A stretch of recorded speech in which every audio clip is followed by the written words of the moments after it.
نحمده ونصلي ونسلم على رسوله الكريم أما بعد فأعوذ بالله من الشيطان الرجيم بسم الله الرحمن الرحيم إن الدين عند الله الإسلام قال النبي سيدنا محمد رسول الله صلى الله عليه وسلم المرء مع من أحب أو كما قال عليه الصلاة والسلام غوث اعظم بمن بیسر السامہ مدد قبل ایدی مدد کعبہ ایمان یا صاحب الناہور کلی ناصر في السمع والأعضاء وحسن البصر وبطول عمر لا بعمر قاصر يا مجمع الخيرات عبد القادر رضي الله عنه. معزز سادات علماء کرام، میرے محترم بزرگوں، دوستوں، بھائیوں اور پردے میں رہ کر سننے والی ماں اور الحمدللہ، اللہ کا شکر و احسان کہ اللہ تعالیٰ نے آپ حضرات کے سامنے لب کشائی کا موقع عطا فرمایا۔ اللہ تعالیٰ سے دعا ہے کہ اللہ تعالیٰ مجھے حق کہنے کی توفیق عطا فرمائے، ہم سب کو اللہ تعالیٰ حق سن کر حق کو قبول کرنے اور اس پر عمل کرنے کی توفیق عطا فرمائے۔ بڑا مشکور ہوں میں منتظمین کا اور علماء کا جنہوں نے مجھے مدعو کیا، اور یہاں سٹیج میں ہمارے ماشاءاللہ اکابر علماء جو حضور مجاہد ملت علیہ الرحمہ سے فیضیاب ہیں، ان علماء کے سامنے گفتگو کرنا زیب نہیں دے، لیکن چونکہ حکم ہے اس لیے کچھ باتیں آپ کے سامنے پیش کروں گا۔ اور ہمارے ناظم صاحب نے تو مبالغہ ہی فرما دیا، میں کوئی عالم نہیں، میں کوئی مفتی نہیں۔ ہاں الحمدللہ، اس بات پہ تو فخر ہے کہ اللہ نے اعلیٰ حضرت کے غلاموں میں قبول فرمایا، اور اللہ سے دعا ہے اسی غلامی میں موت بھی نصیب فرمائے۔ اور جہاں تک میری اردو کے تعلق سے مولانا صاحب نے فرمایا، دیکھیے میں سری لنکا سے ہوں، میری زبان اردو نہیں ہے، اس لیے میری بول چال میں کوئی خامی نظر آئے تو درگزر کر دینا، اور علماء سے گزارش ہے کہ گفتگو میں کوئی قابل اصلاح بات ہو تو میری اصلاح بھی فرمائیں۔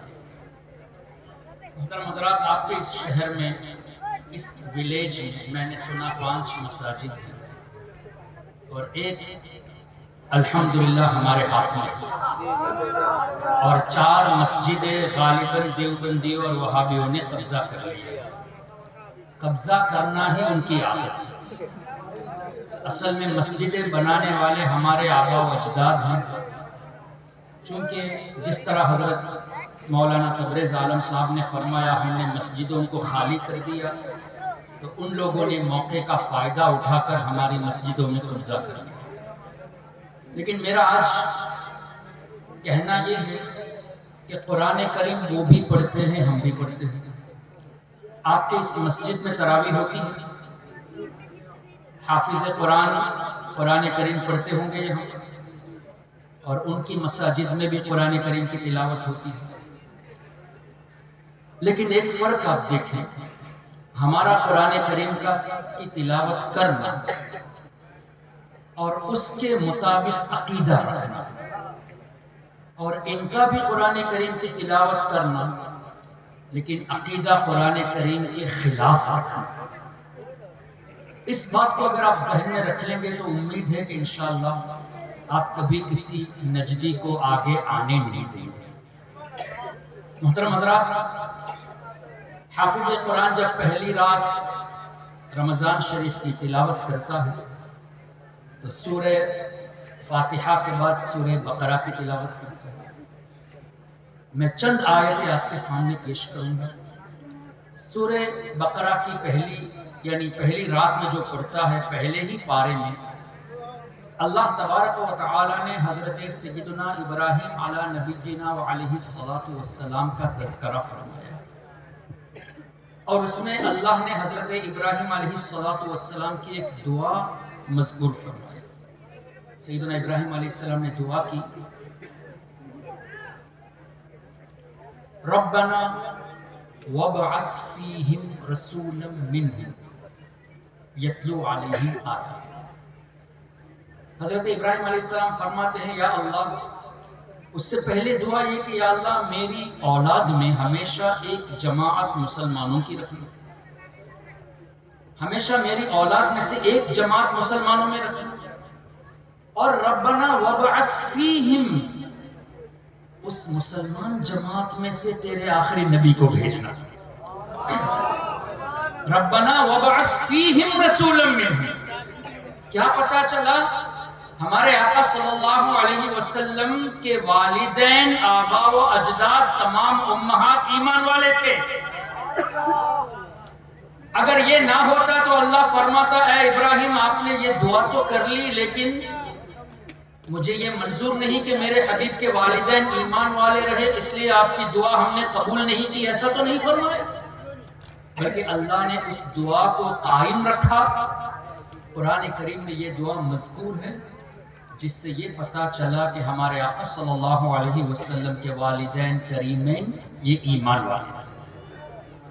ہم بھی تلاوت کرتے ہیں، نجدی بھی اپنی مسجدوں میں تلاوت کرتے ہیں، لیکن الحمدللہ ربنا وابعث فیہم رسولا منہم کے تحت ہمارا یہ عقیدہ واضح ہے کہ حضور علیہ السلام کے والدین صرف نہیں، تمام آبا و اجداد مسلمان ہیں۔ نجدی بھی یہی آیت پڑھتا ہے، ربنا وابعث فیہم ہی پڑھتا ہے، لیکن وہ یہ اعلان کرتا ہے کہ معاذ اللہ حضور علیہ السلام کے والدین ایمان والے نہیں تھے۔ دیکھا آپ نے ڈیفرنس؟ وہی قرآن پڑھتے ہیں، لیکن قرآن کریم پڑھ کر قرآن کریم کے خلاف عقائد یہ بیان کرتے ہیں، اور ہمارے علماء جو عقائد بیان کرتے ہیں وہ وہی ہے جو قرآن سے پڑھ کر سمجھ کر آپ کے ذہنوں کو صاف کرتے ہیں۔ اچھا، اس کے بعد کیا فرمایا ابراہیم علیہ السلام؟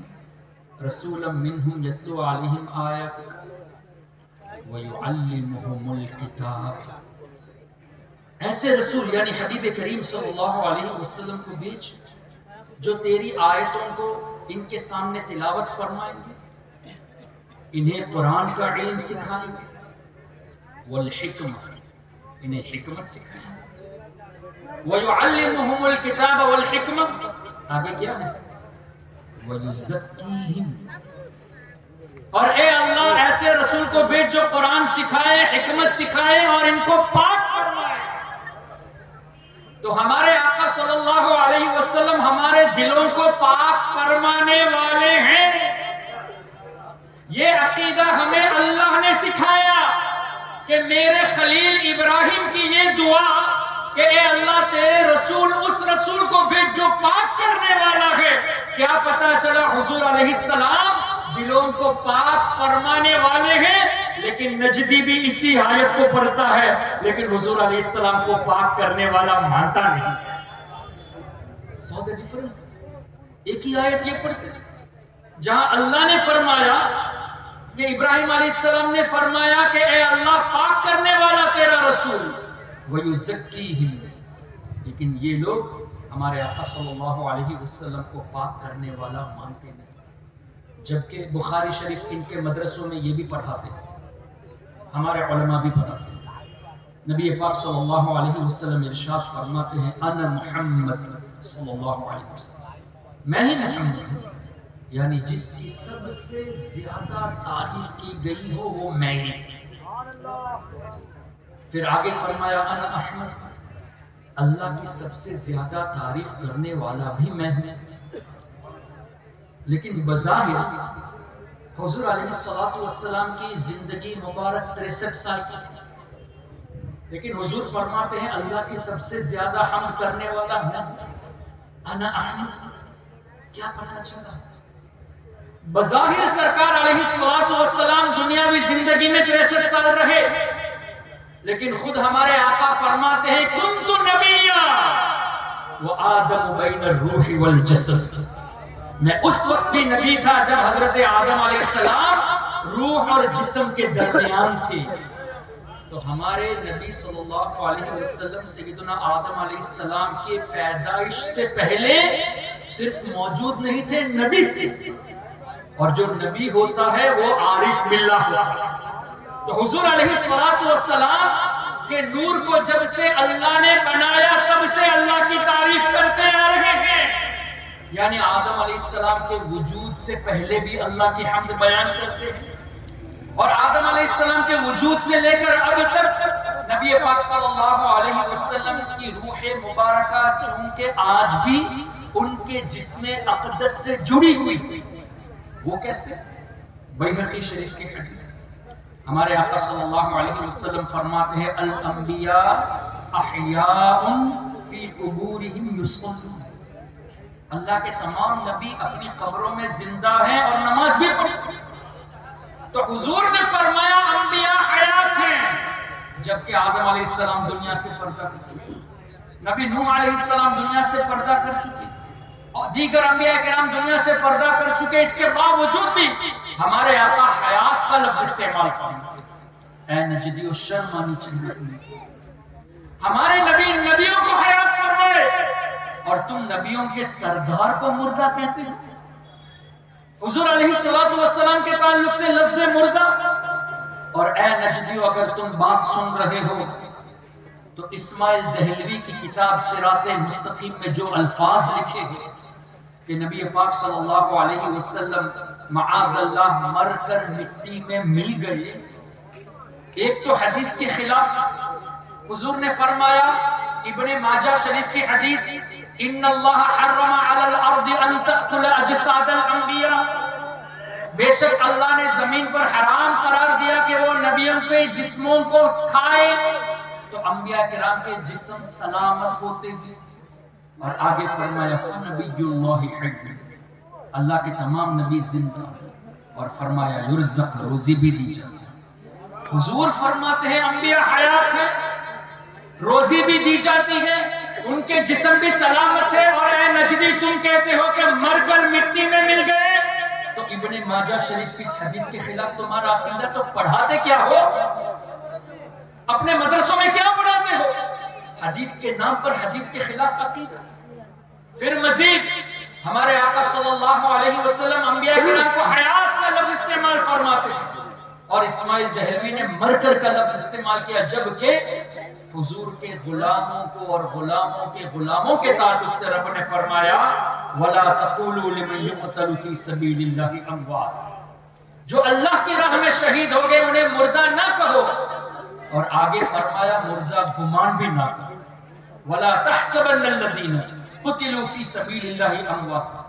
اب کوئی حضرت عمر بن خطاب جو شہید ہوئے ان کو مردہ کہے یا تصور کرے قرآن کے خلاف، حضرت عثمان غنی شہید کوئی ان کو مردہ کہے یا تصور کرے قرآن کے خلاف، حضرت مولا علی مشکل کشا، امام حسین رضی اللہ عنہ، حضرت امیر حمزہ رضی اللہ عنہ، دیگر شہداء کرام کو مردہ کہے تو بھی قرآن کے خلاف، مردہ سوچے تو بھی قرآن کے خلاف، تو جن کے غلاموں کا یہ عالم ہے آقا کے بارے میں لفظ مردہ لکھا، تو کون سے قرآن پر تم عمل کرتے ہو؟ کون سی حدیث پہ تم عمل کرتے ہو؟ تو کیا پتا چلا قرآن اور حدیث یہ بھی پڑھتے ہیں اور پڑھاتے ہیں، لیکن اس کے خلاف عقیدہ بیان کرتے ہیں۔ یہاں اللہ نے اپنے حبیب صلی اللہ علیہ وسلم کے بارے میں وَيُزَكِّيكُمْ کا لفظ استعمال فرمایا، كَمَا أَرْسَلْنَا فِيكُمْ رَسُولًا مِّنْكُمْ يَتْلُو عَلَيْكُمْ آيَاتِنَا وَيُزَكِّيكُمْ، میرا حبیب تمہیں پاک کرنے والا۔ وہاں حضرت ابراہیم علیہ السلام کی دعا کا تذکرہ وَيُزَكِّيهِمْ، یہاں وَيُزَكِّيكُمْ، اللہ فرماتا ہے میں نے ایسے رسول کو بھیجا جو تم سب کو پاک کرنے والا ہے، اور حضور نے فرمایا انا احمد، اللہ کی سب سے زیادہ تعریف کرنے والا ہوں۔ اس کے بعد فرماتے ہیں انا الماحی الذی یمحو اللہ بی الکفر، میں مٹانے والا ہوں، اللہ میرے ذریعے کفر کو مٹا دیتا ہے۔ تو مجھے بتائیے کفر یہ گہرا ہے یا گناہ گہرا ہے؟ کفر گہرا ہے، گناہوں کی معافی ہوتی ہے کفر کی جب تک کلمہ نہ پڑھے معافی نہیں ہوتی، اور گناہ توبہ سے معاف ہو جاتے ہیں اور اللہ چاہے اپنی رحمت سے معاف فرما دے۔ تو گناہ یہ زیادہ سیویئر ہے، زیادہ گہرا ہے، کفر زیادہ گہرا ہے، تو ہمارے آقا کے ذریعے کفر مٹ جاتا ہے تو گناہوں کو مٹانا حضور علیہ السلام کے لیے کون سی بڑی بات ہے؟ تبھی تو اعلیٰ حضرت نے اپنے خطبے میں فرمایا ماحی الذنوب والخطا حبیب رب الارض والسماء، کہ حضور علیہ السلام گناہوں کو مٹانے والے، یہ اپنی طرف سے نہیں فرمایا، ہمارے آقا کے الفاظ ہے کہ ان الماحی الذی یمحو اللہ بہ الکفر. ہمارے آقا صلی اللہ علیہ وسلم کو اللہ نے کفر سے پاک کرنے والا بنایا، تو گناہوں سے پاک کرنا حضور علیہ السلام کے لیے کون سی تھی؟ تو قرآن کریم میں سورہ بقرہ یہ بھی پڑھتے ہیں، ہم بھی پڑھتے ہیں، لیکن عقیدہ ان کا قرآن کے خلاف ہے، اور الحمدللہ ہمارے عقائد قرآن کریم کے موافق. پھر آگے تھوڑا پڑھتے ہیں، آیتیں تو بہت سی ہیں، لیکن کچھ جو ذہن میں آتا جائے گا وقت کی مناسبت سے بتاتا جاؤں گا. سورہ توبہ جب آتی تو حافظ صاحب تلاوت کرتے ہیں لقد جاءکم رسول من انفسکم عزیز عزیز علیہ ما عنتم حریص علیکم. آگے کیا ہے؟ یاد ہے؟ آگے کیا ہے؟ بالمؤمنین رؤوف رحیم.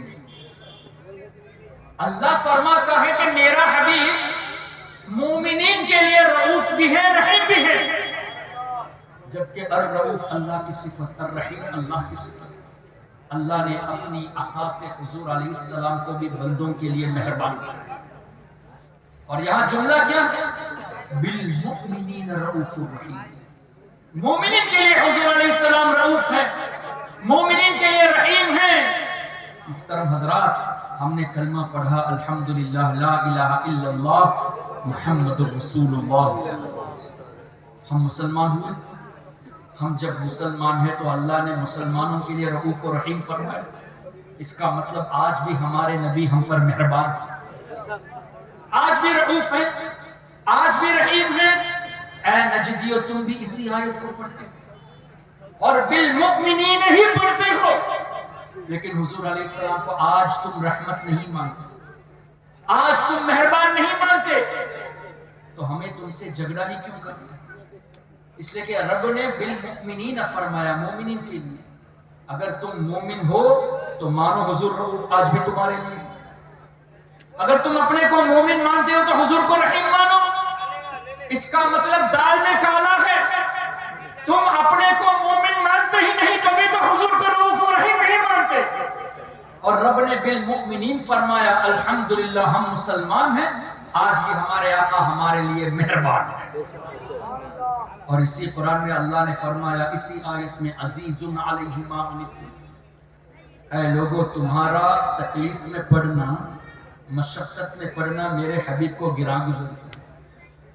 تو ہم جب تکلیف میں ہوتے ہیں تو حضور علیہ السلام کو اس سے تکلیف ہوتی ہے.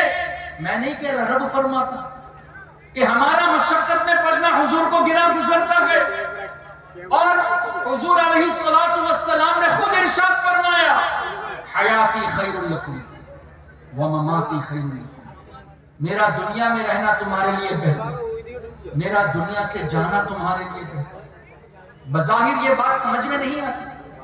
دنیا میں رہنا ہمارے لیے بہتر، انڈرسٹوڈ. دنیا سے جانا ہمارے لیے بہتر کیسے حضور نے فرمایا؟ اس کی وضاحت خود ہمارے آقا نے فرما دی. میرے دنیا سے جانے کے بعد تمہارے اعمال مجھ پر پیش ہوں گی. تمہارے نیک اعمال دیکھ کر میں اللہ کا شکر ادا کروں، اور تمہارے گناہوں کو دیکھ کر میں اللہ کی بارگاہ میں تمہاری بخشش کی دعا کروں.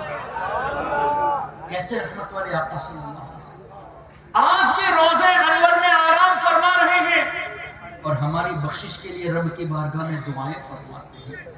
تو عزیز علیہ ما عنتم، حضور کو گراں گزرنا، ہمارا مشقت میں پڑنا، اس کا مطلب قرآن کی آیت اور حدیث کریم، حدیث پاک کی روشنی میں اس وقت بھی ہمارے آقا ہمارے اعمال سے واقف ہیں، ہمارے تمام اعمال کو دیکھ رہے ہیں.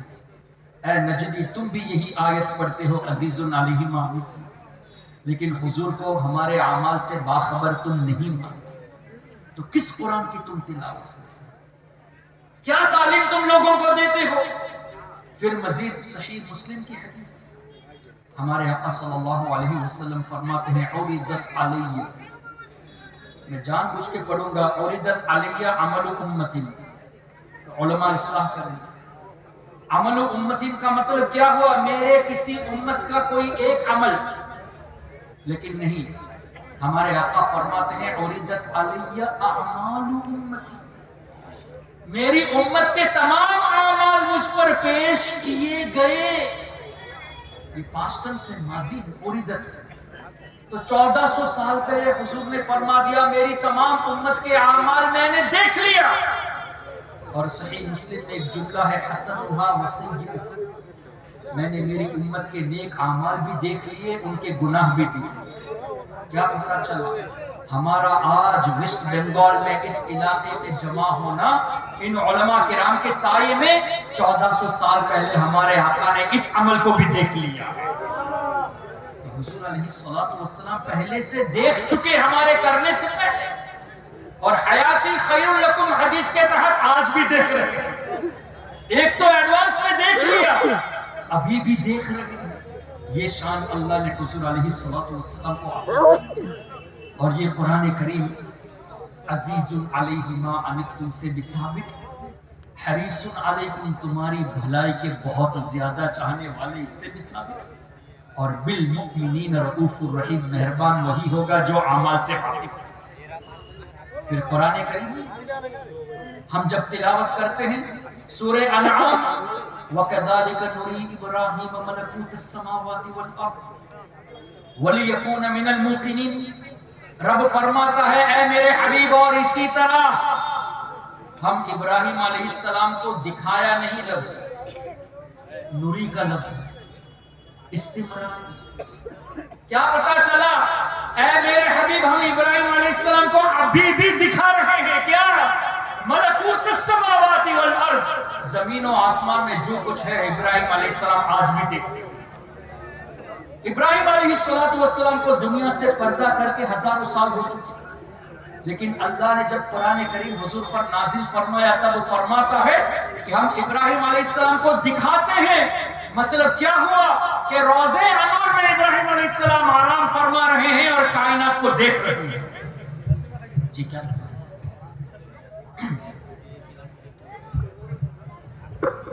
اللهم صل على سيدنا ومولانا محمد معدن الجود والكرم وعلى آله وصحبه وبارك وسلم.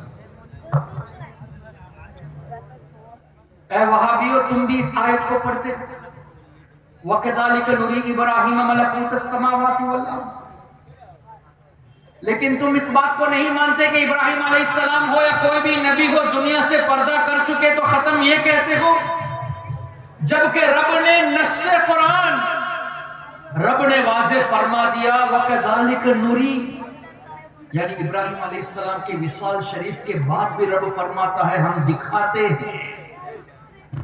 یعنی وہ قبر انور میں آرام فرما رہے ہیں لیکن کائنات کو دیکھ رہے ہیں. تو ہمارا عقیدہ اللہ کے انبیاء کائنات کو آج بھی دیکھ رہے ہیں، یہ قرآن سے پتہ چلا. اور اے نجدیو، تم بھی یہی آیت تراویح میں پڑھتے ہو، لیکن تم نبیوں کے بارے میں یہ عقیدہ نہیں رکھتے. پھر اس آیت کریمہ کی تفسیر اٹھا لیں، چاہے تفسیر طبری ہو جن کا وصال ہجری 310 میں ہوا، 1100 سال پہلے کے بزرگ، تفسیر بغوی ہو، امام بغوی کا وصال ہجری 506 میں ہوا یا 516 میں ہوا، 900 سال پہلے کے بزرگ. تفسیر کبیر امام فخر الدین رازی ہجری 606 میں وصال ہوا، 850 سال پہلے کے بزرگ. امام قرطبی جن کا وصال 671 ہجری میں ہوا، 800 سال پہلے کے بزرگ. امام جلال الدین سیوطی جن کا وصال 911 میں ہوا، 500 سال پہلے کے بزرگ. ان تمام بزرگوں نے تفسیر میں لکھا. اور اے نجدیو، تم جس کو امام مانتے ہو ابن تیمیہ، اس کا شاگرد حافظ ابن کثیر، اس نے بھی تفسیر ابن کثیر میں یہ لکھا. جملے کیا ہے؟ حافظ ابن کثیر لکھتا ہے ابراہیم علیہ السلام کے تعلق سے فَلَمْ يَخْفَ عَلَيْهِ شَيْءٌ مِّنْ أَعْمَالِ الْخَلَائِقِ. جملے پر غور کریں، فَلَمْ يَخْفَ، کوئی چیز نہیں چھپی ابراہیم علیہ السلام کے نظر سے. کون سی چیز نہیں چھپی؟ شَيْءٌ مِّنْ أَعْمَالِ الْخَلَائِقِ، مخلوق میں سے جتنے بھی اعمال ہیں ان میں سے ایک عمل بھی نہیں چھپا. فَلَمْ يَخْفَ عَلَيْهِ شَيْءٌ مِّنْ عَمَلِ خَلْقٍ، نہیں، کسی ایک مخلوق کا ایک عمل نہیں چھپا نہیں ہے. اعمال الخلائق، اور مخلوق میں صرف انسان نہیں، جنات بھی ہیں، فرشتے بھی ہیں. کیا پتا چلا ابراہیم علیہ السلام فرشتوں کے عمل سے بھی واقف، جنوں کے عمل سے بھی واقف، انسان کے عمل سے بھی واقف، اور قیامت تک جتنے بھی انسان آئیں گے سب کے عمل سے واقف، اور ان میں سے کسی کا عمل بھی ابراہیم علیہ السلام سے نہیں چھپا۔ یہ کون کہہ رہا ہے؟ مفسرون تو کہتے ہیں، ابن تیمیہ کا اسٹوڈنٹ ابن کثیر بھی کہہ رہا ہے، اے نجدیو ہمارے امام کی بات نہیں مانتے، تمہارے امام کی بات تو مان لو کہ اللہ نے ابراہیم علیہ السلام کو غیب کا علم دیا، کائنات دکھا رہا ہے، اور یہ نص قرآن سے ثابت ہے، اور تم اس کا انکار کرتے ہو تو کون سی آیت کی تلاوت تم کرتے ہو؟ عوام کو کیا پیغام دے رہے ہو؟ قرآن تم بھی پڑھتے ہو، ہم بھی پڑھتے ہیں، فرق اتنا ہے کہ ہم قرآن سے ہمارے انبیاء کرام کے عقائد کو سیکھ رہے ہیں، اور تم جانتے ہوئے بھی انبیاء کرام کے خلاف عقیدہ بیان کرتے ہو۔ تو آپ مجھے بتائیے، کیا ایسے لوگوں کے پیچھے آپ نماز پڑھیں گے جو اللہ کی آیتوں سے لوگوں کو گمراہ کر رہے ہیں، اللہ کی آیتیں سنا کر غلط ترجمہ پیش کرتے ہیں، حضور علیہ السلام کی حدیثیں پڑھ کر بھی غلط ترجمہ پیش کر کے انبیاء کرام کی گستاخی کرتے ہیں؟ اور مزید حافظ ابن کثیر نے اسی آیت کی تفسیر میں ایک اور بات لکھی جو جامع ترمذی میں حدیث ہے، نبی پاک صلی اللہ علیہ وسلم ارشاد فرماتے ہیں فَتَجَلَّى لِي كُلُّ شَيْءٍ، اللہ نے مجھ پر خاص کرم فرمایا اور کائنات کی ہر چیز مجھ پر روشن ہو گئی۔ فَتَجَلَّى لِي كُلُّ شَيْءٍ، ہر چیز مجھ پر روشن ہو گئی۔ دیکھیے میں آپ سب کو دیکھ رہا ہوں لیکن سب کو پہچانتا نہیں، دیکھنا اور ہے، پہچاننا اور ہے۔ ہمارے آقا نے صرف اتنا نہیں فرمایا کہ فَتَجَلَّى لِي كُلُّ شَيْءٍ، ہر شے مجھ پر روشن ہو گئی، آگے فرماتے ہیں وَعَرَفْتُ، میں نے ہر شے کو پہچان بھی لیا۔ تو ہمارے آقا کائنات کو دیکھ بھی چکے اور پہچان بھی رہے ہیں، کائنات میں ہم بھی ہیں، 1400 سال کے بعد ہم پیدا ہوئے، حضور نے پہلے سے ہم کو پہچان لیا۔ سبحان اللہ، سبحان اللہ۔ اور قیامت تک جتنے لوگ آئیں گے سب کو ہمارے آقا پہچان رہے ہیں، اور یہ بھی ابن کثیر ہی نے لکھا، تبھی تو اعلیٰ حضرت نے بخوبی فرمایا یا رسول اللہ آپ کی شان سر عرش پر ہے تیری گزر، سر عرش پر ہے تیری گزر، دل فرش پر ہے تیری نظر، ملکوت و ملک میں کوئی شے نہیں وہ جو تجھ پہ آیا نہیں، ایسی کوئی چیز نہیں جو آپ کے سامنے ظاہر نہ ہو۔ مجھے بتائیے یہ اعلیٰ حضرت کے اشعار اس حدیث کے موافق ہے کہ نہیں؟ فَتَجَلَّى لِي كُلُّ شَيْءٍ وَعَرَفْتُ، سبحان اللہ۔ اب آگے اور بڑھے، اسی قرآن کریم نے وہ بھی تلاوت کرتے ہیں، ہم بھی تلاوت کرتے ہیں۔ رب نے فرمایا سورہ توبہ آیت نمبر 105 وَقُلِ اعْمَلُوا فَسَيَرَى اللَّهُ عَمَلَكُمْ وَرَسُولُهُ وَالْمُؤْمِنُونَ، اللہ فرماتا ہے اے حبیب آپ فرما دیجئے اے لوگو اعملوا، عمل کرو، فَسَيَرَى اللَّهُ عَمَلَكُمْ، اللہ تمہارے اعمال دیکھے گا، اللہ تو دیکھ ہی رہا ہے، فَسَيَرَى اللَّهُ عَمَلَكُمْ، اللہ تمہارے اعمال دیکھے گا، اور رب نے آگے فرمایا وَرَسُولُهُ، اللہ کے رسول بھی تمہارے اعمال دیکھیں گے۔ اے نجدیو قرآن کی آیتوں کو ڈائریکٹ لے کر تم لوگوں کو گمراہ کرتے، تفسیر سے دور بھاگتے ہو، تو اگر ڈائریکٹ بات کرنی ہے تو آؤ اس بات کو مانو کہ اللہ اپنے ذاتی طور سے ہمارے اعمال سے واقف ہے، اور اللہ ہی نے ورسولہ کا لفظ استعمال فرمایا تو اللہ کی عطا سے ہمارے آقا تمام لوگوں کے عمل سے واقف ہے، اس لیے کہ اللہ ہی نے فرمایا وَقُلِ اعْمَلُوا فَسَيَرَى اللَّهُ عَمَلَكُمْ وَرَسُولُهُ۔ تو اگر ڈائریکٹ آیت کا ترجمہ لیتے ہو تو مانو کہ حضور علیہ السلام اعمال سے واقف ہیں، اور آگے والمؤمنون کا لفظ ہے، مفسرون فرماتے ہیں یا اللہ کے نیک بندے مراد ہیں۔ کیا پتا چلا اللہ کی عطا سے حضور کے صدقے میں اللہ کے اولیاء بھی ہمارے عمل سے واقف ہیں۔ تو اے نجدیو تم بھی سورہ توبہ تراویح میں پڑھتے ہو، ہم بھی پڑھتے ہیں، ہمارا عقیدہ واضح ہے کہ اللہ ذاتی طور سے سب کچھ جانتا ہے، اللہ کی عطا سے رسول جانتے ہیں، اور رسول کے صدقے میں اولیاء بھی دیکھتے ہیں، اور تم بھی یہی آیت پڑھتے ہو لیکن اللہ کے رسول کو ہمارے اعمال سے واقف نہیں۔ اولیاء کرام کی عظمت نہیں مانتے تو تم قرآن پڑھ کر بھی قرآن کے خلاف عقائد بیان کرتے ہو۔ دیکھا اپنے محترم کہ آپ کے سامنے یہ قرآن اور حدیث کی باتیں کرتے ہیں، حقیقت یہ ہے کہ قرآن اور حدیث کے خلاف آپ لوگوں کو گمراہ کرنے کی کوشش کرتے ہیں۔ پھر مزید اسی قرآن میں رب نے ارشاد فرمایا النبی اولا بالمؤمنین من انفسہم، میرا نبی مومنین کی ان کی جانوں سے زیادہ قریب ہے۔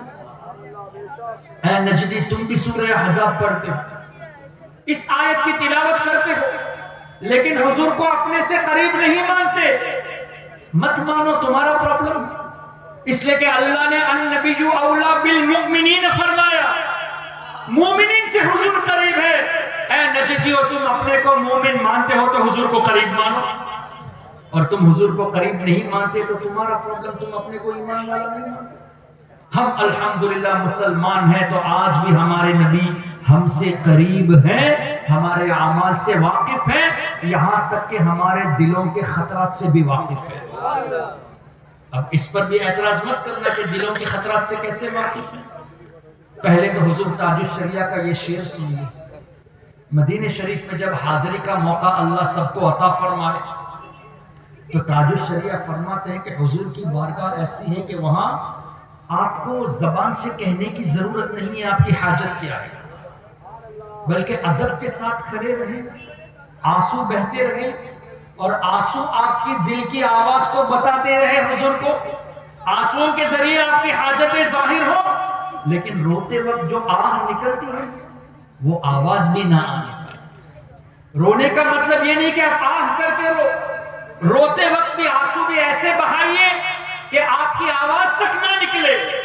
سرکار تاج الشریعہ فرماتے ہیں چشم تر وہاں بہتی، دل کا مدعا کہتی، چشم تر وہاں بہتی، دل کا مدعا کہتی، آہ جو آواز ہے وہ بھی با ادب رہتی، آہ با ادب رہتی، منہ میرا سل جاتا۔ کیوں؟ حضور علیہ السلام دلوں سے واقف ہیں۔ تو حضور تاج الشریعہ نے اپنی طرف سے نہیں فرمایا، حدیث کی روشنی میں فرمایا۔ ہمارے آقا صلی اللہ علیہ وسلم ارشاد فرماتے ہیں من زارنی متعمدا کان فی جواری یوم القیامہ، حدیث کا مفہوم جو میری زیارت کے ارادے سے آئے، جو خاص کر اس لیے آئے کہ وہ میرے لیے آ رہا ہے، من زارنی متعمدا کان فی جواری یوم القیامہ، جو خاص کر میری زیارت کو آئے کل بروز قیامت میرے پڑوس میں رہے گا۔ اور دوسری جگہ حضور علیہ السلام فرماتے ہیں من جاءنی زائرا لا تعملہ حاجت الا زیارتی کان حقا علی ان اکون لہ شفیعا یوم القیامہ، جس کا مفہوم یہ کہ جو میری زیارت کو آئے اور میری زیارت کے علاوہ اور کوئی مقصد نہ ہو، صرف میرے لیے آ رہا ہے، کل بروز قیامت میں اس کی شفاعت کروں گا۔ تبھی تو اعلیٰ حضرت جب مدینہ شریف جاتے، حج کو جب گئے تو فرماتے ہیں کعبے کا نام تک نہ لیا طیبہ ہی کہا، پوچھا تھا جو ہم سے کہ نزہت کدھر کی ہے، کیوں؟ ان کے طفیل حج بھی خدا نے کرا، حج بھی ملا تو حضور کے صدقے ملا، ان کے طفیل حج بھی خدا نے کرا دیے، اصل الاصول بندگی اس تاجور کی ہے، سبحان اللہ۔ تو حضور علیہ السلام کا یہ فرمانا جو اس ارادے سے آئے وہ میرے پڑوس میں رہے گا، جو خاص کر میرے لیے آئے میں اس کی شفاعت کروں گا۔ ہزاروں لوگ روزانہ حاضری دیتے ہیں، کچھ کاروبار کے ارادے سے جاتے ہیں، کچھ گروپ کو سنبھالنے کے لیے جاتے ہیں، کچھ لوگ مسجد نبوی میں نماز پڑھنے کی غرض سے جاتے ہیں، کچھ لوگ لوگوں کو ستانے جاتے ہیں کہ یا رسول اللہ مت کہو، حضور کی بارگاہ میں ادب سے کھڑے مت ہو، اور کچھ لوگ اخلاص کے ساتھ جاتے ہیں یا رسول اللہ میں تو آپ کے لیے آ رہا ہوں۔ تو اس کا مطلب کیا ہوا؟ روزانہ ہزاروں لوگ آتے ہیں، حضور سب سے واقف ہے، تبھی تو فرمایا جو اس ارادے سے آئے گا میں اس کی شفاعت کروں گا، جو اس ارادے سے آئے گا وہ میرے پڑوس میں رہے گا۔ اس کا مطلب ہمارے آقا ہر کسی کے نیتوں سے واقف ہے، کون کس ارادے سے آ رہا ہے۔ اتنی وضاحت حدیث میں ہے، اس کے باوجود بھی یہ نجدی ہمارے آقا کی شان کو نہیں مانتے، چاہے وہ ذاکر نائک کی شکل میں ہو، چاہے مظفر الاسلام بہاری کی شکل میں ہو، چاہے آپ کے یہاں کا جرجس کی شکل میں ہو، چاہے کسی اور شکل میں ہو، ہمیں تمہاری ضرورت نہیں اگر تم قرآن کے نام پر حضور کے خلاف بولتے ہو. ہمیں تمہاری ضرورت نہیں حدیث کے نام پر حضور کی شان کو گھٹا کر پیش کرتے ہو. حقیقت یہ ہے کہ تم قرآن تو پڑھتے ہو لیکن قرآن کے موافق عقیدہ نہیں رکھتے. پھر مزید اللہ تبارک و تعالی قرآن کریم میں ارشاد فرماتا ہے اِنَّا أَرْسَلْنَاكَ شَاهِدًا وَمُبَشِّرًا وَنَذِيرًا. اے حبیب ہم نے آپ کو حاضر ناظر بنا کر بھیجا، ہم نے آپ کو گواہ بنا کر بھیجا. اس آیت کی تفسیر اٹھا لے، علماء موجود ہیں. مفسرون لکھتے ہیں انہ صلی اللہ علیہ وسلم شاہد فی الدنیا باحوال الاخرہ. حضور علیہ الصلوۃ والسلام دنیاوی زندگی میں آخرت کے تمام احوال کے گواہ ہیں. وانہ صلی اللہ علیہ وسلم شاہد فی الاخرہ باحوال الدنیا، اور ہمارے آقا آخرت میں دنیا کے تمام لوگوں کے اعمال کے گواہ ہیں. اور یہاں تک مفسرون نے فرمایا کون ایمان والا ہے وہ بھی حضور جانتے ہیں، کون کفر پہ ہے وہ بھی حضور جانتے ہیں، کون معصیت پر ہے وہ بھی جانتے ہیں، کون اطاعت گزار ہے وہ بھی حضور جانتے ہیں. تو تفسیر میں واضح ہے کہ حضور علیہ الصلوۃ والسلام ہم سب کے اعمال سے واقف، سب کے لیے گواہ. لیکن یہ نجدی حضور علیہ السلام کو حاضر ناظر نہیں مانتے. پڑھتے قرآن ہیں لیکن قرآن میں شاہدن کے ترجمے کو لے کر یہ اپنی منمانی چلاتے ہیں، جبکہ مفسروں نے حاضر ناظر کا مفہوم بتایا. اور ہم قرآن پڑھتے ہیں تو عقیدہ یہ رکھتے ہیں کہ اللہ نے حضور کو گواہ بنایا تو اس کا مطلب حضور ہم سب کے اعمال سے واقف ہیں. کتنا بڑا فرق ہے ان کے قرآن پڑھنے اور ہمارے قرآن پڑھنے. اسی طرح جب ہم اور آگے بڑھتے ہیں تو اللہ تبارک و تعالی ارشاد فرماتا ہے ان اللہ وملائکتہ یصلون علی النبی، بے شک اللہ اور اس کے فرشتے حضور پر درود بھیجتے ہیں. اب اس کو مختصر کر کے سمجھانے کی کوشش کرتا ہوں. اللہ تبارک و تعالی ازلی ابدی قدیم ہے، اللہ ہمیشہ سے ہے، ہمیشہ رہے گا. اور اللہ کی مخلوق یہ حادث یعنی پہلے وجود میں نہیں تھی، اللہ کے بنانے سے وجود میں آئی. اور اللہ ہمیشہ سے. ایک وقت آئے گا جب سب کو موت کا مزہ چکھنا ہوگا، فرشتے حتیٰ کہ فرشتوں کو بھی موت کا مزہ چکھنا ہوگا، جنوں کو بھی موت کا مزہ چکھنا ہوگا. قیامت آ جائے گی، رب ارشاد فرمائے گا 24ویں پارے میں یہ آیت ہے لمن الملک اليوم، آج کس کی بادشاہت ہے؟ جواب دینے کے لیے کوئی حاضر نہیں. پھر رب ہی جواب دے گا للہ الواحد القہار، بادشاہت صرف اللہ تعالیٰ کے لیے ہے. لیکن اس پر غور کیوں نہیں کرتے؟ اللہ کی صفت ہے حضور علیہ الصلوۃ والسلام پر درود بھیجنا، اور اللہ تعالیٰ کو صفت کسی نے بعد میں نہیں دی. اللہ تعالیٰ جیسے ازلی ابدی قدیم ہے اس کی صفات بھی ازلی ابدی قدیم ہے. اللہ ہمیشہ سے رحمان ہے، ہمیشہ سے رحیم ہے. اللہ کو کسی نے بعد میں کوئی صفت نہیں دی. لیکن دیوبندیوں نے اللہ کے بارے میں یہ لکھا جیسے فتاوی رشیدیہ میں گنگوہی نے اور خلیل احمد امبیڈکری نے براہین قاطعہ میں کہ معاذ اللہ رب تعالیٰ جھوٹ بولنے پر قادر ہیں. تو اللہ جھوٹ بولنے پر قادر ہے، اللہ کے لیے عیب کو ثابت کرتے ہیں. تو اللہ کو صفات بعد میں کسی نے نہیں دی. اللہ کے تحت قدرت اگر جھوٹ بولنا ہوتا تو اللہ کی صفت میں کاذب کا ہونا بھی ضروری ہے. تو اگر اللہ کاذب ہے اس کی صفت تو قرآن کو سچا ہم کیسے مانیں؟ تو ماننا پڑے گا کہ اللہ کی تمام صفات عیب سے پاک ہے. عیب والی چیزوں میں وہ صلاحیت ہی نہیں کہ اللہ کے تحت قدرت وہ داخل ہو. اللہ تبارک و تعالی کی تمام صفات عیب سے پاک اور اعلیٰ سے اعلیٰ. اور رب تبارک و تعالی کی صفت میں یہ ہے کہ وہ اپنے حبیب پر درود بھیجتا ہے، اور اللہ کی صفات ہمیشہ رہنے والی ہے. جب لمن الملک اليوم اللہ فرمائے گا کس کی بادشاہت، جواب دینے کے لیے کوئی حاضر نہیں. ارواح تو اگر فنا نہیں تو اس وقت ارواح بھی جواب نہیں دیں گے.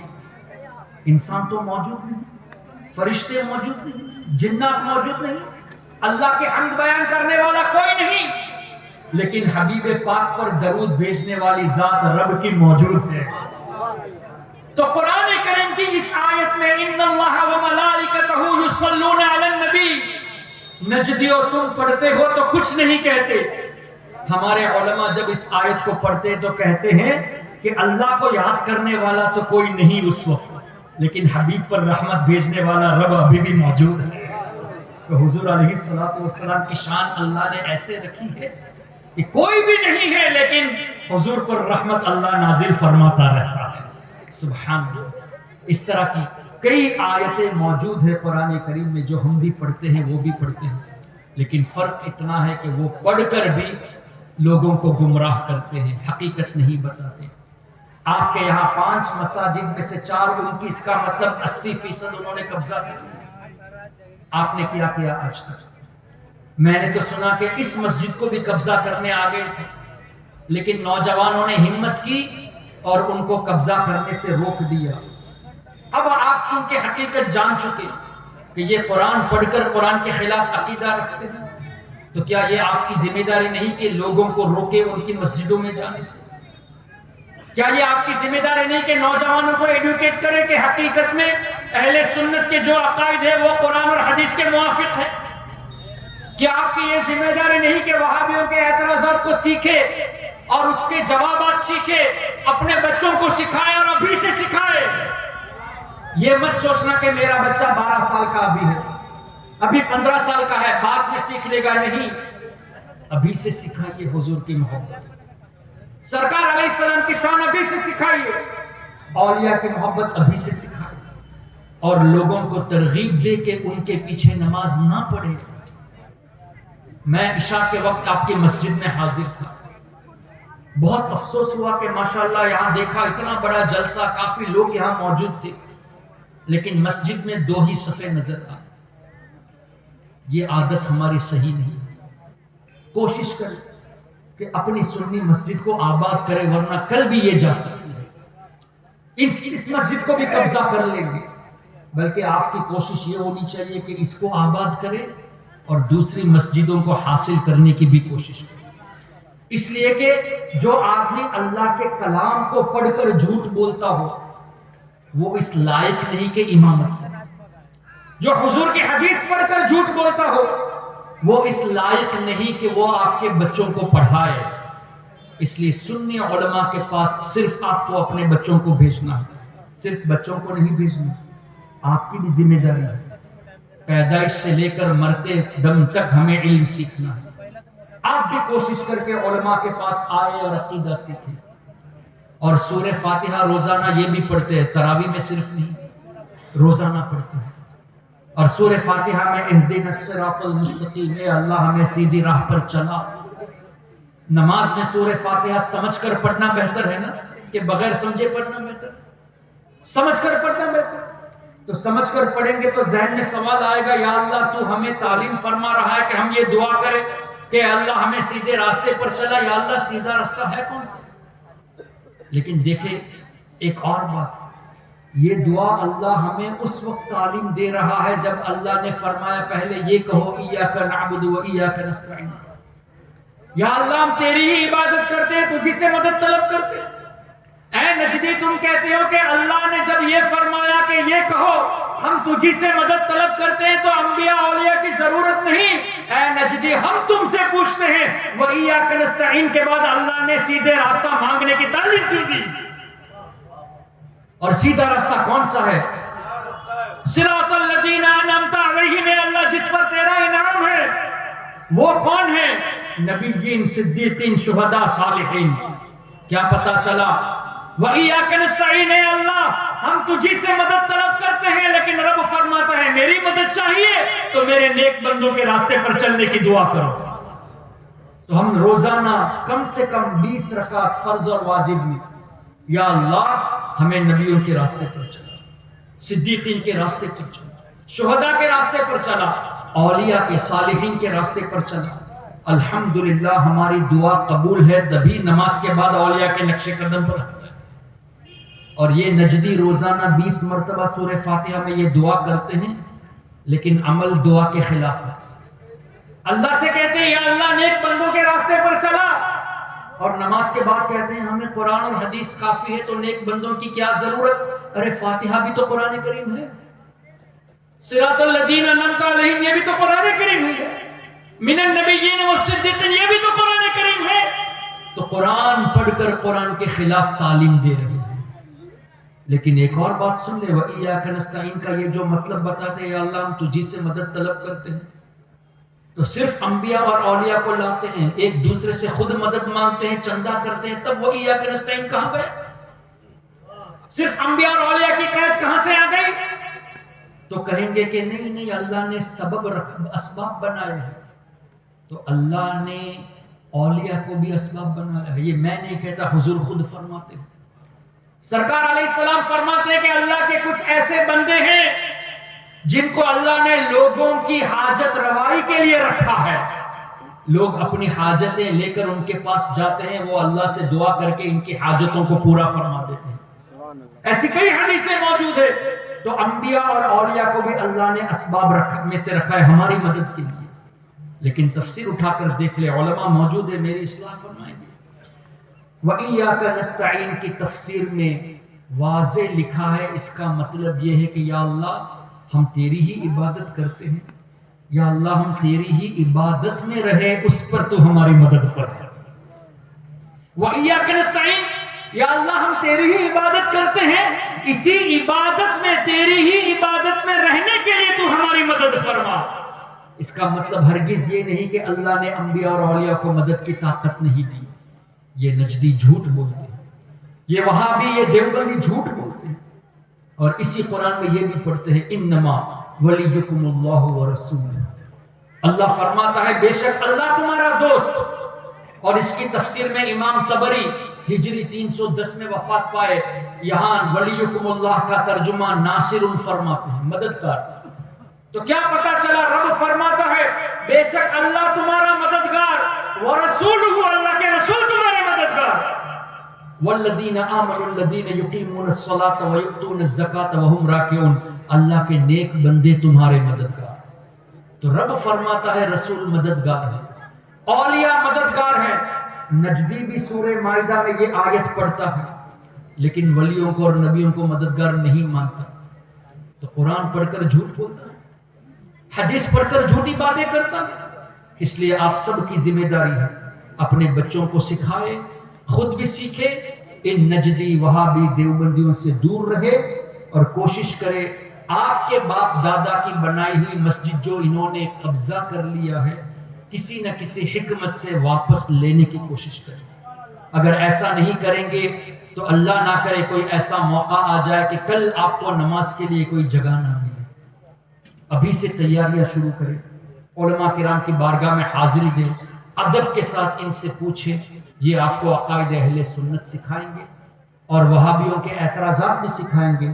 آپ سیکھیں، خود بھی مضبوط رہے، اپنی اولاد کو بھی مضبوط بنائے، اور اس طرح مضبوط بنائے جیسے اعلیٰ حضرت نے فرمایا یا رسول اللہ تو نے اسلام دیا، اسلام اللہ نے ہمیں آپ کے ذریعے دیا، تو نے اسلام دیا یا رسول اللہ تو نے جماعت میں لیا، آپ نے ہمیں غلامی میں قبول فرمایا، تو نے اسلام دیا، تو نے جماعت میں لیا، تو کریم یا رسول اللہ آپ تو داتا ہیں، آپ تو کریم ہیں، ایمان آپ کا دیا ہوا تحفہ ہے اور تحفہ واپس لیا نہیں جاتا، تو یہ آپ کا دیا ہوا تحفہ ہے یا رسول اللہ، تو کریم پھرتا ہے اب کوئی عطیہ تیرا، ایمان ایسا بناؤ کہ یہ حضور کا دیا ہوا تحفہ کوئی نجدی لوٹ نہ سکے۔